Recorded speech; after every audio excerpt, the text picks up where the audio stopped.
that which will not go away, that which will not disappoint us, that which is perfect.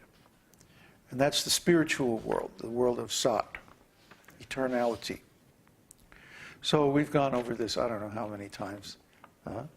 This is one of the basic principles of spiritual life, but it's amazing to me how many devotees go for 20, 30 years chanting Hare Krishna, and they still don't get beyond this anartha. And I think this is because they are not cultivating spiritual enjoyment. They're not cultivating bliss. They're not cultivating their rasa with Krishna. Instead, they're trying to fill this gap. They're trying to fill the need for enjoyment with material enjoyment. But of course, we know material enjoyment is not good for the soul because this material world is fundamentally different from the soul. So I'm not going to go over all this again. We've gone over it 1,000 times. Now the next Asat-tṛṣṇā, anartha, is desires for enjoyment in the higher planetary systems of Svargaloka. Svarga means heaven. Heavenly planets are very wonderful. They're full of all kinds of material enjoyment. Opulence, sex life, pride, good qualities of every description, even yogic and mystical powers, up to the power of Brahma to create a whole universe from the material elements emanated by Narayana. So all of these things are also stumbling blocks, especially for so-called religious people. Well, religion actually aims at attaining Svarga. It actually aims at attaining heaven. Religion is more or less material. Because the benefits of religion are temporary. The heavenly planets are temporary. They're created in the beginning of the universe. They exist until the end of the universe, and then they're dissolved.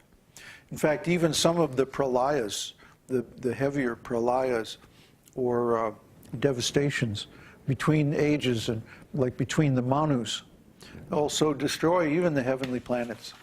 And then they have to be recreated again afterwards. So these heavenly planets are not eternal, and no one can stay there eternally either. So according to your good karma, according to your previous work, you may get to stay there for some time, maybe even a very long time. But it always comes to an end. And you have to come right back to this same old planet Earth and face the same challenges and the same issues all over again. So we should not try to solve our problems by going to heaven. We should try to solve our problems by going to the spiritual world where nobody ever comes back again. That's the right solution. That's the eternal solution.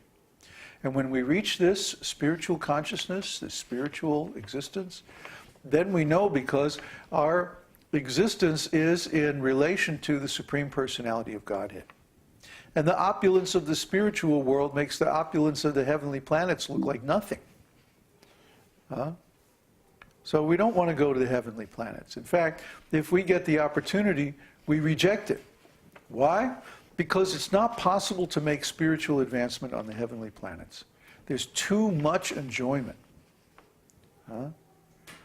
Too much, like it would be like trying to chant your rounds at a party where everybody is enjoying sense gratification. How can you do that? In the hellish planets, there's so much suffering that you can't make spiritual advancement.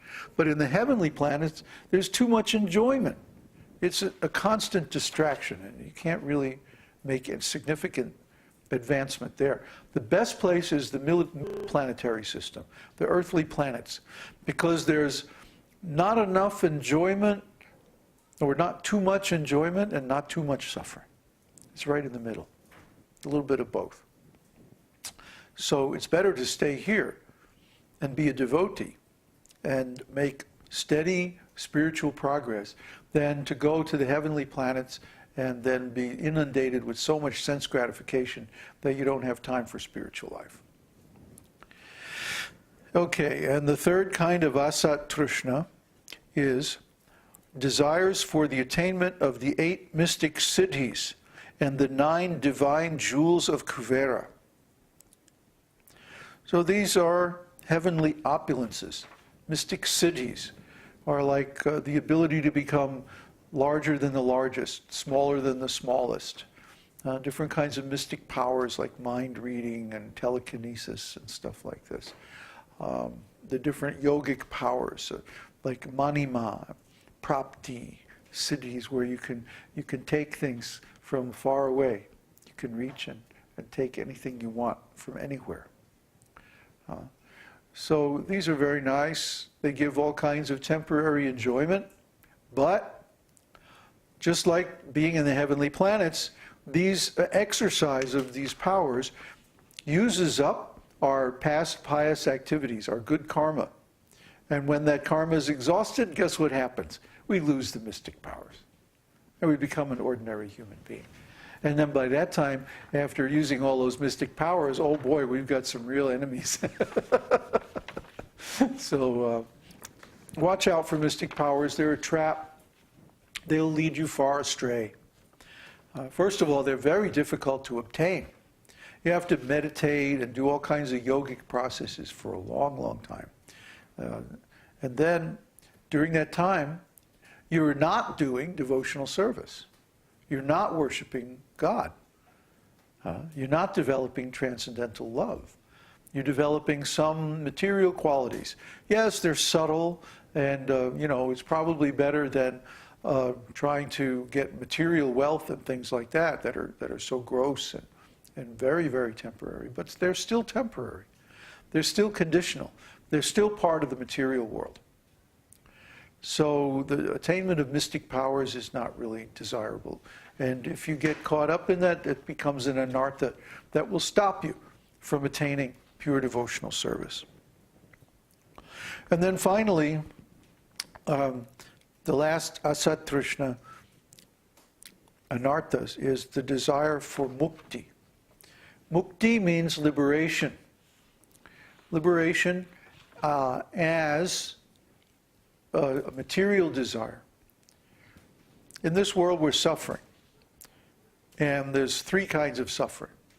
Suffering caused by ourself, suffering caused by other living entities, and suffering caused simply by the modes of nature. So these 3 kinds of suffering are always bothering us. We're always having to go through different trials and tribulations in this material world. So then we try to say, okay, how can I escape these sufferings? Well, I may be able to stop causing myself suffering if I get some knowledge. I may be able to escape from other living entities and go off by myself somewhere, and then they won't cause me any problem. But I can never stop just the modes of material nature from causing me suffering. I can never stop the action of time from causing me suffering. So maybe I should just get out of this material world altogether. And this is the urge for mukti. Selfish desire. I want to stop my suffering. I want to solve my problem. I want to be happy. You see? So we envision a form of liberation where we cease to exist in this material world and we go into some state of spiritual existence. And usually this is impersonal, meaning we give up our identity as an individual spirit soul and merge into the effulgence of the Lord, the Brahma Jyoti. That Brahma Jyoti is the bodily glow, the bodily effulgence of the Supreme Lord. And this is also known as Brahman. Brahman, or Brahma, is different from Brahma, which is illusion, which is what we were talking about a little bit earlier, 4 different kinds of illusion. Brahma. But Brahma is spiritual energy, oneness.